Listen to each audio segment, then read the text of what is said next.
Бишкекте ишкерлерди тейлөө борбору ачылды. Анда салык кызматы менен биргеликте 9 мамлекеттик орган кызмат көрсөтмөкчү. Мунун артыкчылыгы борбордогу бардык райондордогу жарандарга бир жерден ошондой эле сыртка чыгып убары болбостон кызматтар көрсөтүлөт. Ал үчүн ичинде бардык шарттар түзүлгөн.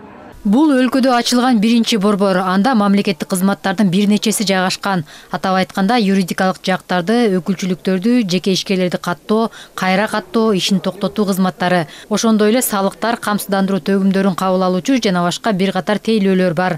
Бунун бардыгы биздин элдин жашоосун, ишкерлердин жашоосун жөнөкөйлөтүүгө жумшалат биринчиден. Экинчиден, өзүнүн убактын үнөмдөгө жөнөтүлөт.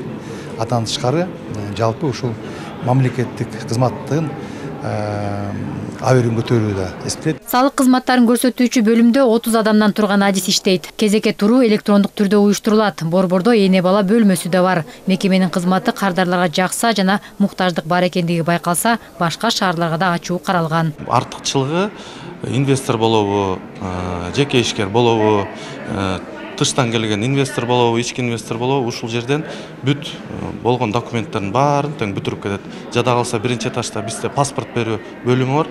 Паспорт боюнча маселе болсо, ылдый жакка түшүп, ошол жактан бүтүрүп, кайра чыгып, бияктан жумуштарын бүтүрүп кетет. Борбордо салык кызматынан тышкары юстиция министрлиги, саламаттык сактоо, бажы кызматы, финансы рыногун жөнгө салуу, кыргыз патент, автоунаа, суу транспорты, баалуу металлдар департаменти, тышкы миграция, бирдиктүү терезе ишканасы, ишкердикти өнүктүрүү, кепилдик фонддору, мамлекеттик камсыздандыруу компаниясы, Айыл банк, Керемет банк, РСК банктар сыяктуу мамлекеттик уюмдар жайгашкан. Кредит боюнча бардык консультацияларды алса болот.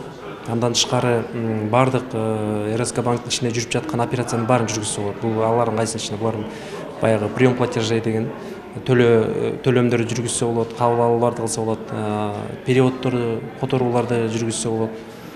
Жана ошондой эле бул жерден биз кредиттин бардык түрлөрү боюнча айыл чарба кредити болобу, мамлекеттик кредиттер, мамлекеттик эмес кредиттер, коммерс кредиттердин бардык түрлөрүн баарын берсек болот да. Комплекстүү кызматтарды көрсөтүүчү мындай борборлор алдыда Ош, Жалал Абад, Каракол, Талаш шаарларында ачылмакчы. Муну менен мамлекеттик кызмат көрсөтүүнүн сапатын жакшыртып, калктын муктаждыгын камсыздоо каралган. Анара Маметкадырова, Мээринбек Жусупбек уулу, ЛТР, Бишкек.